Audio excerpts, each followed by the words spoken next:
ख्रिस्त में प्यारे भाइयों और बहनों, दुख और सुख मानव जीवन के अभिन्न अंग हैं। कोई भी व्यक्ति इनसे मुक्त नहीं है। इसी बात को कई महापुरुषों ने अपने प्रवचनों में हमें बताए हैं और दुख और सुख दोनों का आनंद लेने का सुझाव दिए हैं। हम में से अधिकतर लोग सुख तो चाहते हैं पर दुख हरगिज नहीं चाहते हैं। कई बार हम इस बात को भूल जाते हैं कि धार्मिकता और ईमानदारी के कारण सही गई तकलीफ़ों में हमारी अनंत आनंद और मुक्ति का राज छिपा हुआ है। इसे भूलने के कारण ही शायद हम दुख या पीड़ा में पड़ने पर ईश्वर से सवाल जवाब करने लगते हैं और ऐसा करने में हमें अपने पर बड़ा घमंड होता है। ऐसा हम क्यों करते हैं? इसका एक जवाब हो सकता है ईश्वर पर विश्वास की कमी और उसकी महानता और प्यार को नहीं समझ पाने के कारण। आज के पाठ हमें विश्वास का महत्व और इसमें बने रहने की बात बताते हैं और अपने विश्वास में मजबूत होने की चुनौती देते हैं। आज का पहला पाठ नबी हबक्कुक के ग्रंथ से पढ़ा गया। नबी के समय लगभग 626 ईसा पूर्व यूदा का छोटा सा राज्य धार्मिक और नैतिक रूप से भ्रष्ट हो गया था। अत्याचारी बाबुल के आक्रमण के कारण वहां हिंसा और अशांति का माहौल बन गया था। ये बात नबी को दुखित और अशांत बना दिया था। वह ईश्वर से रक्षा के लिए प्रार्थना करता रहा पर उसका कोई असर नहीं हुआ। अतः वह हताश निराश होकर यह महसूस करता रहा कि ईश्वर उन्हें छोड़ दिए हैं, इसलिए ये सब हो रहा है। इसके जवाब में ईश्वर उन्हें ये आश्वासन देते हैं और कहते हैं कि जो दुष्ट है वह नष्ट हो जाएगा और जो धर्मी और ईमानदार है वह सुरक्षित रहेगा।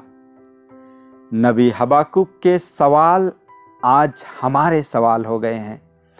हम भी अपने बीच भ्रष्ट, बेईमान और विधर्मी लोगों को फलते फूलते देखते हैं और धर्मी और ईमानदार लोग अन्याय और अत्याचार के शिकार होते जाते हैं। अन्याय और अत्याचार का डर हमें सताता है। ऐसी स्थिति में हम क्या करें? ये बड़ी चुनौती है। पाठ हमें बताता है कि हम अपने विश्वास में बने रहें। धर्मी और ईमानदारी का जीवन जीने से जो कष्ट मिलते हैं उसे ईश्वर पर विश्वास करते हुए सहें, क्योंकि यही आगे के जीवन में हमें सुरक्षित बनाएगा और हम अनंत जीवन के हकदार होंगे। आज का दूसरा पाठ तिमोथी के नाम संत पौलुस के दूसरे पत्र से पढ़ा गया। इसमें संत पौलुस, जो यीशु ख्रिस्त के सुसमाचार प्रचार के कारण बंदी हैं, तिमोथी को विश्वास में दृढ़ बने रहने और ईश्वर से मिले वरदानों का सदुपयोग करने का अनुरोध करते हैं। ईश्वर का सामर्थ्य, प्रेम और आत्म संयम का मनोभाव उन्हें मिला है। इन सब का एहसास करते हुए वे सुसमाचार का प्रचार किए, इसके लिए कष्ट सहे और यीशु ख्रिस्त के पुनर्जीवित होने का साक्ष्य लोगों को दिए। संत पौलुस का अनुरोध आज हमारे लिए भी लागू होता है। धर्म शिक्षा के द्वारा हमें बताई गई है कि ईश्वर हमें अपने सदृश बनाया है। हमारे मुक्ति के लिए यीशु इस दुनिया में आए और हमारे पापों के प्रायश्चित के लिए क्रूस में बलि हो गए, तीसरे दिन जी उठे और वह सदा हमारे साथ रहते हैं। उन्होंने संस्कारों की स्थापना की और इसके द्वारा अपना मनोभाव हम सबों को दिया है। अतः उसका मनोभाव के आधार पर हम अपने जीवन को संचालित करें, जीवन के हर परिस्थिति में अपने विश्वास में दृढ़ रहें और मुक्ति के मार्ग में आगे बढ़ें। आज के सुसमाचार में शिष्यगण यीशु से एक आग्रह करते हैं कि वे उनका विश्वास को बढ़ा दें। वे क्यों विश्वास बढ़ाने का आग्रह कर रहे हैं? क्या लगता है आपको? विद्वान इसके बारे दो वजह बताते हैं। पहला, एक दूसरे को क्षमा नहीं कर सकते जब तक हम में एक दूसरे के प्रति, ईश्वर के प्रति विश्वास ना हो। अतः हमारा संबंध विश्वास पर टिका होता है। इसे बनाए रखने के लिए, बढ़ने के लिए विश्वास में वृद्धि आवश्यक था। दूसरा, यीशु एक के बाद एक चमत्कार कर रहे थे और सब उनके शिष्यों के सामने होते थे। अतः उनके शिष्य की भी ख्वाहिश थी कि वे उस तरह का चमत्कार करें। एक बार एक व्यक्ति यीशु के शिष्यों से आग्रह किया कि वे अपने बेटे से अबदूत को निकाले। वे प्रयास किए पर नहीं सके और बाद में यीशु आकर उन्हें ठीक किया। शिष्य उनसे पूछे कि वे अबदूत को क्यों निकाल नहीं सके। यीशु उन्हें स्पष्ट शब्दों में बताया कि उनके विश्वास के कमी के कारण।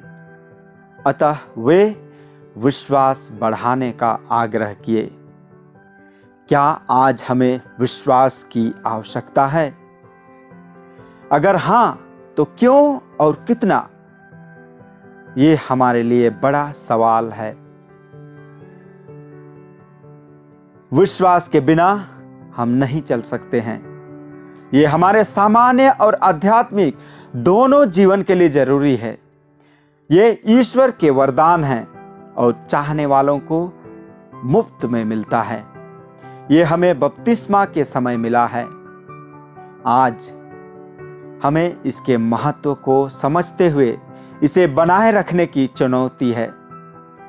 यीशु ख्रिस्त अपने शिष्यों से पूछे थे, जब मानव पुत्र आएगा तो क्या पृथ्वी पर विश्वास बचा हुआ पाएगा? लूकस अध्याय 18 पद संख्या 8। हमारा आचरण और हमारे अगल बगल की स्थिति को देखकर क्या लगता है? क्या विश्वास बचा हुआ रहेगा? अतः आइए अपने सभी जिम्मेदारियों को भली भांति निभाते हुए ये कहें कि मैं केवल अपना कर्तव्य मात्र पूरा किया हूं और अपने विश्वास में दृढ़ रहने का प्रयास करें।